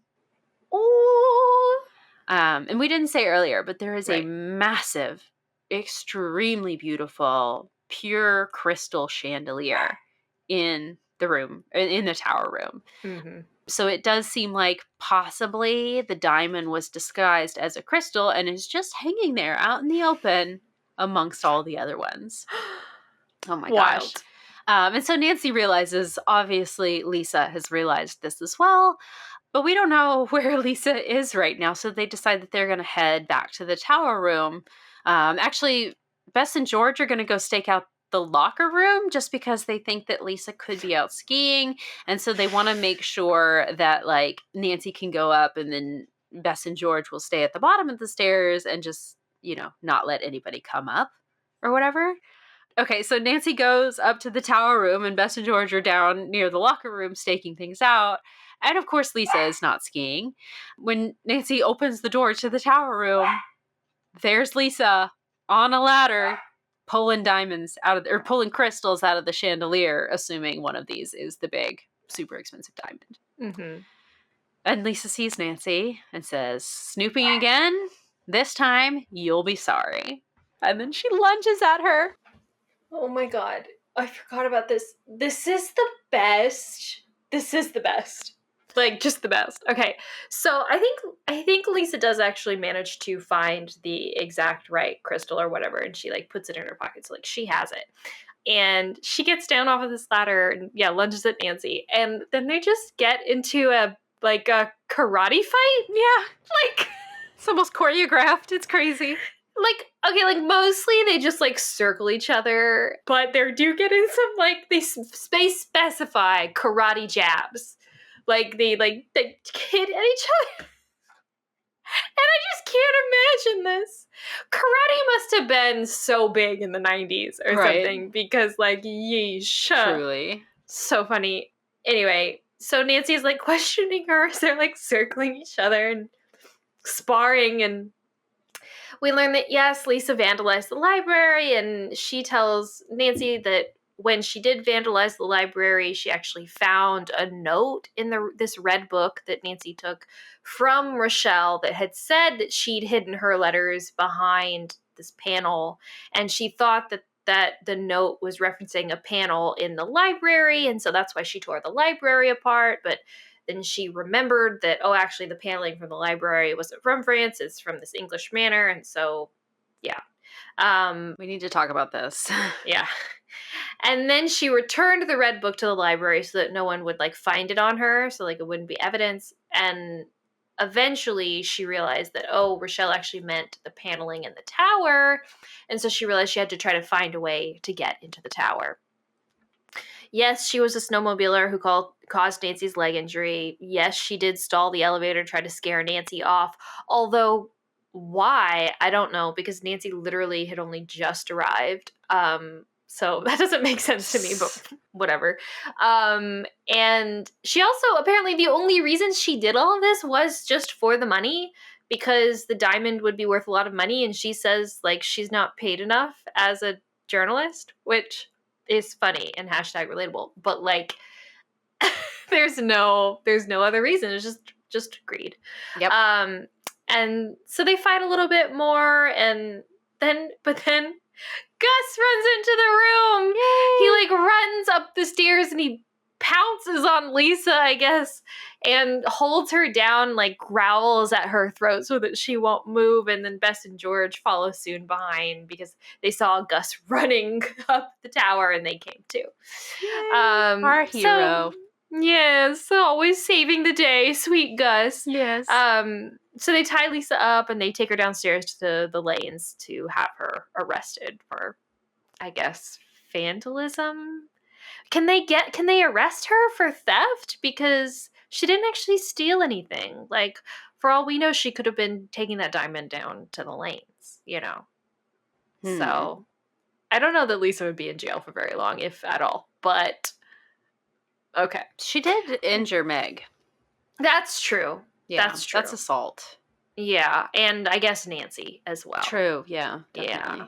So, okay. Yeah, she could get for assault. Breaking and entering, maybe. If Nancy and Meg press charges, which they would have to do, the lanes couldn't necessarily press charges. I mean, they can for the vandalism, but like, that's it.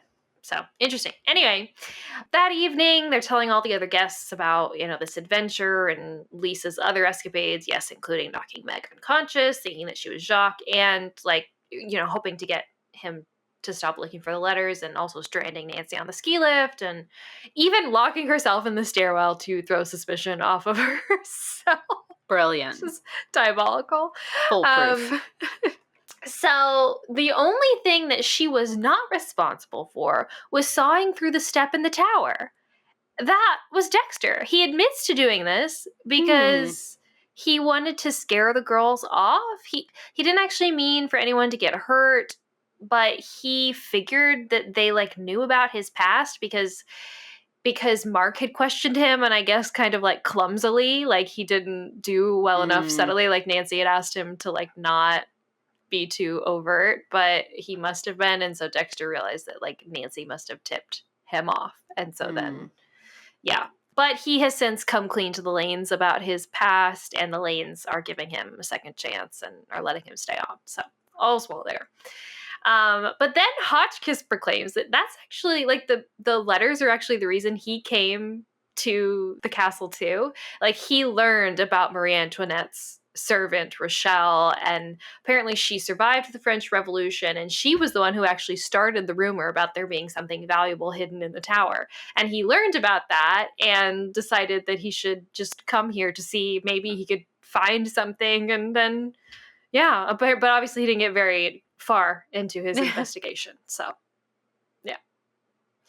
anyway, you know, the Lanes tell everyone that they are going to be returning the diamond to France where it belongs, so thank God. And they agree that they will send the letters too, because Jacques apparently isn't interested in them. He just says he was just trying to follow through with his great-grandfather's dying wish, so he doesn't really care. But with the understanding that Professor Hotchkiss gets the first opportunity to publish them. So that's nice. Yes, nice little conclusion for everyone. Everything is wrapped up really neatly with a bow, and Nancy has a sweet little cuddle with Gus to show her appreciation to him for saving her life for the second time. Yes. Superstar. Honestly, we need more Gus. I love Gus. I love Gus too. Yeah. Okay. Let's talk about the most interesting character here, Dexter Egan. Yes. What? We did not have the plot twist reveal that we get in the game with him that I thought we were going to get with the book of him like, well, actually. Right. I'm Ezra Wickford's son. Yeah. Long lost and Adopted am son, actually the rightful heir to Wickford Castle. Mm-hmm. Not to spoil the game for you guys if you haven't played seriously. it, but Dexter actually turns out to be a pretty good guy. Mm-hmm. I mean, so in the game, he does still have like that kind of, you know, criminal past, right? And I think he did get arrested. Still, he did. Yes. Yeah. So that still happens, but that makes a lot more sense as to why he would know everything about the castle. It does not make sense in the book, right? No. Because how would he have a key? Right. How do you have the key tower room and know how to get into the tower room? Unless he did actually grow up there and only left because of his legal troubles and came back now that he wants to right those wrongs, you know? Right. I think it is implied that, so whenever they're talking to the lady at the soda shop, she implies that when he was a teenager, Dexter would like shoplift, like petty crime, right? Mm-hmm. And then also I think there was a lot of breaking and entering when he was a teen. And so I think because the castle was abandoned, my suspicion, right, is that as a teenager, he did some exploration of the castle. Like, that would make sense to me. And it would even make sense to me that, like, you know, yeah, maybe he could find a way into the tower room and figure that out if he spent enough time there. But the key. But how would he get the key? Mm-hmm. Unless it was in the lock or he just found it or something, which is, like, fine, I guess. But it just seems like that's really weird. That seems like a big old coincidence. He is the caretaker, so it's possible that the Lanes were like, hey, we found this massive ring of keys. That's true. Here you go do your job. And then there just happened to be the right key on there, and the Lanes didn't know what that key was for, perhaps. True. That's a little bit of a stretch, but yeah, maybe. Yeah. Yeah, but yeah, I guess they've had it for 2 years, so that's probably plenty of time for him to have explored, especially if he had already been in the building before. Mm-hmm. Okay, yeah, I guess I accept that. It just seems like a little bit of a plot hole. Like, maybe you could have added a little bit more of an explanation into that. Like, it just seems weird to me that, like, you can be employed by someone, you have a key to this place, and they're like, we can't find a way into the tower room.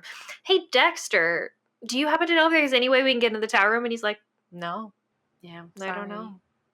Like, because, like, this is, like, a whole thing, is, like, the tower is so cool, and everybody, there's, like, this big rumor about the tower, and Mark's really interested in it, and he loves to kind of, like, tell his guests about it as a way to, like, hype people up, right? But we can't get into it. Oh, bummer. But actually, the caretaker knew the whole time that, yes, there was a way to get into it, and you just didn't tell your employer. Like, he didn't know about the letters. He didn't know about he knew from Mark, I guess, about the rumor of something being hidden in it. But I'm sure he was like, whatever about that, you know? So why wouldn't he just be like, oh, hey, Mark, actually, there's a key. Here you go. You would think. That's a little strange. Yeah. Because it's not like this is like the first few months where everything's really busy and like, you know, they're renovating and things are chaotic. It's been like 2 years. They're officially open. They're having lots of guests come and go. You think at some point he would find the time to be like, oh, by the way, I found a key. You might be interested.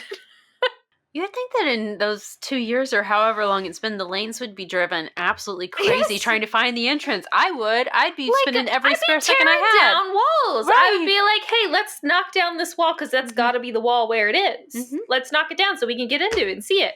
We're renovating anyway. Just bust a hole, make a doorway. Right. Yeah. And also, how can you not find a door? Even as, like, well-concealed as it might have been, it had a handle. Right. So, like... And a keyhole. How do you not find that after 2 years of owning a castle? Like, that's what it actually... Yeah, no, you're right. That's actually what really irritates me here. Is, like, you buy a castle, you're telling me. What kind of person doesn't immediately explore every single inch of that place? Right? I would. Immediately. I would be with a magnifying glass ass and a flashlight on every single stone in that floor. I'd be tapping on walls, man. I'd be looking for hollow spaces. Get no sleep. Just doing that all day, every day. Oh my gosh. Every day. Can you imagine anything more exciting? Oh my god, no. It'd be so fun. Dream buying a castle. God. Oh my gosh. Anyway. One little thing that does bother me about both the book and the game. Lisa has trouble finding the tower and vandalizes the library because she mixes up the French words for library and tower. Tell us, Kori. Tell us what the words are. Tell us. Now, my French is terrible, so I'm not going to try to pronounce this and embarrass myself, but do you know the word for library in French? I don't. It's library with an I-E instead of a Y. Librairie? Librairie or something. Yeah, it's pronounced like that. I butchered it in the way I just pronounced it. But yeah, if you look at that, there is no way you as an English speaker would be like, you wouldn't think that is library. And in the game, it's something else. It's not it's like Diamond of Misery in my journal or something. She mixes up the word for journal and library, right? Which French for is journal also journal. Is journal. Yes. How does she mix up those words? Girl, come on now. And Lisa, even in actually both the book and the game, she's like, oh, I learned Spanish in high school, and even that I was really bad at. She says this just to throw everybody off and make people think she doesn't know any French, but really she does know French. And it's like, girl, if you knew French, you would know the word for journal and library. I'm sorry, you would. Do you know the word for tower? I just looked it up. No. Tour. Oh, okay. That makes sense, yeah. T-O-U-R, yeah. Yeah. Well, and then the word for, in the book, she mixes up the word for chandelier and library, which chandelier is like, it's lustre, it starts with an L. It doesn't look like chandelier. You wouldn't see that word and immediately think that, that's a cognate or something like that. But still, you could figure out the rest of the words by process of elimination. I'm sorry. Okay, I think, this is hilarious, and I totally agree. But I think actually what it is that she confuses in the letter is that the letter says, I hid the letters in the paneling. Oh. And I think because Mark talked up the paneling in the library so much, she thought, it must be the paneling in the library, until she remembered, actually the paneling isn't from France too, just the books are from France. She forgot that detail of Mark's story. So I don't know if it was like a mistranslation as much as like a just confusion of the architecture, because of course Rochelle did not know that the tower was going to be shipped to Wisconsin to be part of some other building. But so she just said, probably just said, I hid it behind the paneling and in the chateau or something. And I think Lisa probably thought she meant paneling in the library. So, well, it says, why did you vandalize the beautiful library? Lisa's eyes narrowed. My French is only rudimentary. I thought that the note said library wall, so I gouged the wall out behind the painting, and I couldn't find a niche. Oh. But in the book, she definitely just confuses the translation for journal and library. In the game. In the game. Yes, in the game. In the book, it's a little bit different. So, I could buy what you just said, but they definitely changed that for the game, and it's more annoying in that sense. Yeah. Also, another slight annoyance for me here. The back of this book, the tagline, it says, Nancy faces a bitter foe in pursuit of a venomous villain. And in the game, again, not to spoil this for anybody, but in the game, Lisa pepper sprays Nancy at the end. And spicy villain venom. Her spicy devil villain venom. And so reading this, a villainous venom, I assume that we're going to get pepper sprayed at the end. There's nothing in this book that points to Lisa as being a quote-unquote venomous villain. Obviously villain, but where does the venom come from? I thought that was going to be a reference to spicy devil villain venom. Yeah. But surely that's where where her interactive got the idea to name it. It has to be. Spicy but where devil. did Simon and Schuster get the idea? I don't know. Where did that come from? She doesn't have pepper spray. They don't eat peppers. She doesn't I don't know. There's no I mean, the backs are always really vague and sometimes don't. Yeah. It's clearly someone you're just make this brief plot outline that you've received as salacious as you possibly can. But just if you're going to write that, you would assume like, oh, there's a snake in the story. Yeah. Or That's some gotta come sort from of something. poison or something. Yeah. No, nothing like that. I'm just like, just the wording I thought was funny. I'm like, you teased me, and I thought I knew what the ending was going to be because of the game, and I did not. So it was karate, not pepper spray. Well, I do think in general, Lisa's whole like motive for doing all this was really weak. Just she wants cash. Like, it's one thing to be like, okay, like crimes of opportunity. You know what I mean? Sure. Like, sure, you come to this Wisconsin castle because you are a journalist and you're trying to write an article or whatever. You learn this story. Hey, there might be something valuable hidden in the tower. I'm sure as a journalist, you're a curious person. You like to investigate. You would take an opportunity to try to track that down. And yes, maybe steal it for yourself so that you can get some cash. Absolutely. But she also attacks Nancy, attacks Meg. Like, she stalls the elevator, goes out of her way to scare people away, I guess, which seems way over the top. Yeah. For someone who is just casually here. Like, this wasn't a plan of Lisa's. Like, it's just like circumstances. She happened to be here and hear about this. So, like, she committed so many crimes in the process of committing this crime. Oh my gosh. Just seems really weak to Yeah. me. Yeah. But oh well. My thing is that I don't know why I got this vibe or something, but like I really thought that the villain was going to be somebody different. Really? And as soon as I started the book and I got to the part where Lisa gets locked in the corridor, I was like, okay, it's Lisa. But Yeah. I don't know. I don't know why I got the vibe that I thought that they made a different choice in this. And I think they would have made a different choice for the game, I mean. And I just think that there's something about the plot that I think is so like it's up in the air. Like it could be anyone. Like the culprit, like everybody has, and part of it is because Lisa's motive is so vague and not interesting that it's like, really, it could be anybody else. And actually, Dexter does have a lot more motive, in my opinion. And even Jacques and like Dr. Alvarez could have had the same motive as Lisa. Could have been Meg. Like, it could have been anybody here.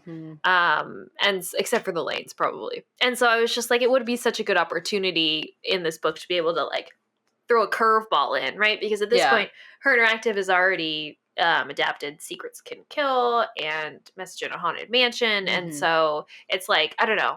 It seems like those are really good adaptations. And I can definitely see why you would not stray for those books. I feel like a Treasure in a Royal Tower, they kind of hit their stride at that point. They figure out really what their thing is. I feel like it would be a good opportunity to just take a little bit, especially with this book, with it being plot, like her motive being so whatever, that it would have been a good opportunity to like make a different choice. Right. And I do think in the game they did obviously put some more stuff in there to make it good. But so I was like hoping when I was reading like how basic kind of the plot was turning out to be, I was like, it could be anybody. Maybe somebody else, but no. Alas. I'm trying to think specifically in the game what they did differently with Lisa to make her more suspicious. Obviously, there was the thing with the passports with all the random names on them. But I can't remember if when we ask her about it in the game, she's like, I'm a journalist. You kind of have to have ways to, get through things and, But it feels like a cover. Right. And so we're supposed to think that maybe she does this more often. Like maybe she did hear about the rumor with the diamond or whatever, but maybe she's just a career criminal, that this is her thing. She just travels around with her false identities and tries to, I don't know, steal from the places where she's staying, or I doubt she's doing multiple similar crimes where she's like pulling off this heist or whatever, kind of, but I don't know. Yeah, no, when I was a kid, I definitely thought she was like a super spy. That she was like some kind of, some master thief, and she had all of these like different like passports or whatever to evade the law because she was going around and acting as a journalist, but actually she was doing crime the whole time. I do love the headcanon kind of that she is Samantha Quick. Because then, like, maybe she actually knew who Nancy was all along when Nancy gets to Venice, and that's why, like, she knows about Ned and all of that stuff. So it's really interesting. But of course, then we meet, quote unquote. Sorry, these are all spoilers, by the way. We meet Samantha Quick later in the game, so it's not her. But maybe they know each other though. Maybe they kind of work in the same circles sometimes, or for the same organizations. Who knows? Sorry, this is deep, deep lore now we're getting into. Yes. So, like, Samantha Quick, it's implied that Samantha Quick attends a, like, spy school or something, like some institution where one can write to and request services of, like, specific criminals. I don't know that I read that as being like a school, but some sort of larger organization that she reports to. Well, I'm thinking about in Phantom of Venice, whenever you look through, like, I think the letter in the trash or something that Fango, like, hired Samantha Quick, he's writing to some kind of organization or something that talks, we have a student who can assist you. Oh, I always read that as just like that's their cover. I'm sure she's not could have really been a student. They just call her that because they have to call her something. Yeah, absolutely. But that's what I'm not talking about the people who Samantha calls right in Glasgow. I'm talking about who she's associated with. Yeah, and so I just think it's funny. Yeah, that was a funny thought. Like, maybe both she and Lisa are quote unquote students. That would have been interesting to have Lisa brought back later. Yeah. Or have some sort of reference to her. This is the thing, because I just don't feel like you would catch that much time, if any time, for vandalization. I just don't think you would. Like, I feel like at most you get a fine, really hefty fine. You have to pay property damages, to the person that you vandalized. So I mean, like, yes, assault, probably. Maybe she could catch a charge on that. But I feel like if Nancy and or Meg in the story are not super intent on pressing charges, that may not get carried out. Assault charges also aren't super easy to stick, because Lisa could also play off that she was defending herself against Nancy. Like, there's lots of circumstances where literally she was using pepper spray, which is a common tool for self-defense.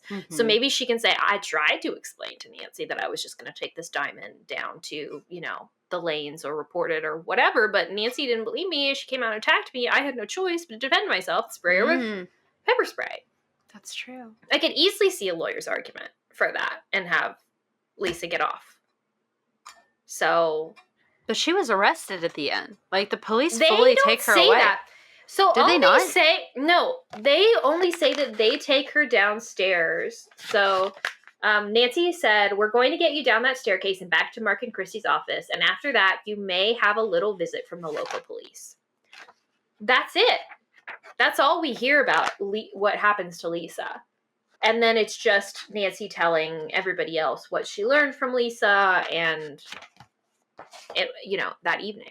So we don't actually see Lisa get arrested. We don't actually see the police come to get Lisa. We don't see her even being delivered to the lanes and the lanes talking about her getting prosecuted. None of it. Oh, no. At the page 148, Mark said, and thanks to Nancy Drew, the hidden letters have been found and priceless diamond has been discovered, and Lisa Ostrom is safely in jail where she belongs. Oh, okay. I missed that. Thank you. Yes, I did miss that. But still, jail, not prison. Right.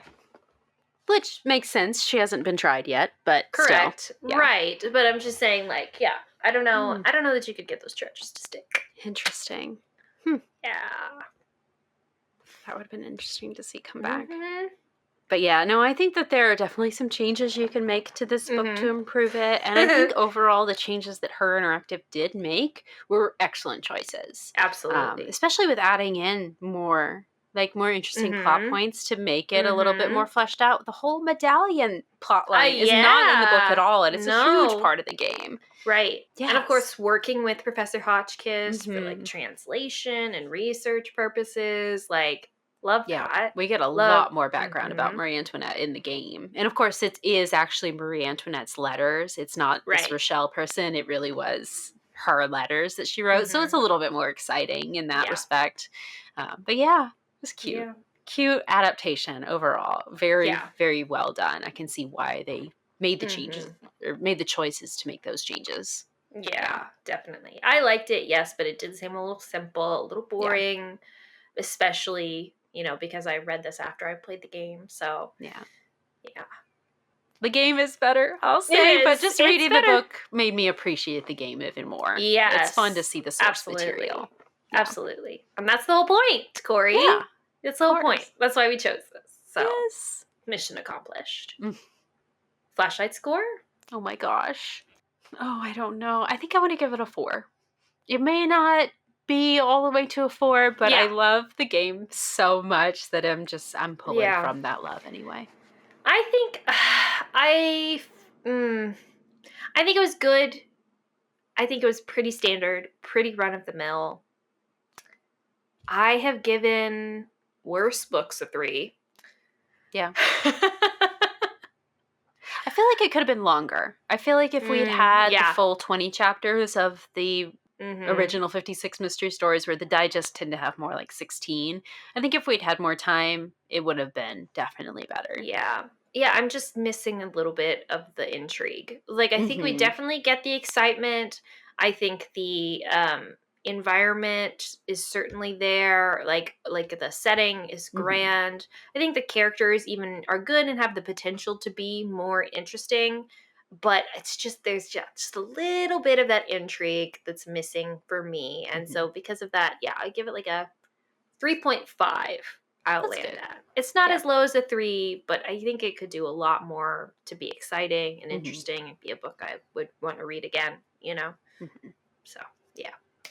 We could have done a little bit more investigating as well. I feel like we do a lot of investigating at the very beginning, but then we're just kind of running around checking on things and having things happen until the very end when we go to investigate each guest's room. And then things actually start to fall into place from there. So it's really just that they find their way into the tower, and everything else is just accidents, sabotage, incidences. So, yeah. Oh, well. Oh, well. On to the next, Kori. Yes. Which is... we have another, of course, book that later inspired a game. And it is another digest, of course. Do you want to tell them what it is? Sure. The Haunted Carousel. Yay! Very exciting. Kori, it's been a bajillion years since I've played this game, actually. To the point where I have forgotten most of the plot of it and the culprit. I think I remember. Oh, man. But like barely, and only really like visually. Like, I don't remember names exactly. Okay. I think, actually, I'll tell you who I think it is. No. I'll tell you next time when we record. Sounds good. Who I thought it was, and if I remembered correctly. But yeah, I barely remember. I mean, like, I remember Joy. I remember obviously Miles the Magnificent Memory Machine. I was going to say, I've played it a little bit more recently just because, of course, I was Miles for Halloween this year. If you guys missed it, we did win the Her Interactive Halloween costume contest with my Miles costume. But yeah, sorry, go on. Yeah. No, but so I barely remember what happens, though I'm very excited to reread this just to see if it jogs my memory at all. But obviously I remember the setting. I remember that it's in an amusement park. I remember Barnacle Blast. I remember all the highlights, but I just don't remember exactly the plot. So, yeah. I'm almost jealous. I wish I could go back and like forget what happens in some of these games just so I could experience it for the first time again. Not that the Haunted Carousel is maybe my favorite game by any means. Right. It doesn't rank super, super high for me, but I will say the ending is probably one of the more exciting ones in the series. So if you don't remember it very well, I'm hoping that the ending shapes up to be pretty similar in the game as it is in the book so that we can have that fun excitement again. Yeah. That's so cool. So let me just read the back of it really quickly to get us excited. A dizzying turn of events leads to danger in the dark. The Wonderland Gallop, a merry-go-round at the Riverside Amusement Park, seems to have a mind of its own. Late at night, when the park is deserted, the Wonderland Gallop takes off on a bizarre, riderless journey to nowhere. When Nancy Drew sets out to investigate, she is drawn into a tightening circle of fear and crime. a young heiress is kidnapped who happens to own a priceless carousel horse. It's up to Nancy to take the reins and solve the double mystery of the missing woman and the midnight rides of the haunted carousel. Wow. That's a good one. That sounds like it's going to be pretty different than the game, honestly. Yeah, There's a no little bit. kidnapping in the game. Well then, thank you very much for listening, Regular Drews, and we will see you next time for the Haunted Carousel. Yep, see you then.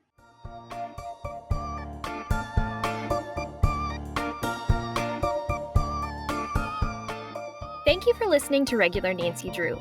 Email us at regularnancydrew@gmail.com. If you like this episode, make sure to rate, review, and subscribe.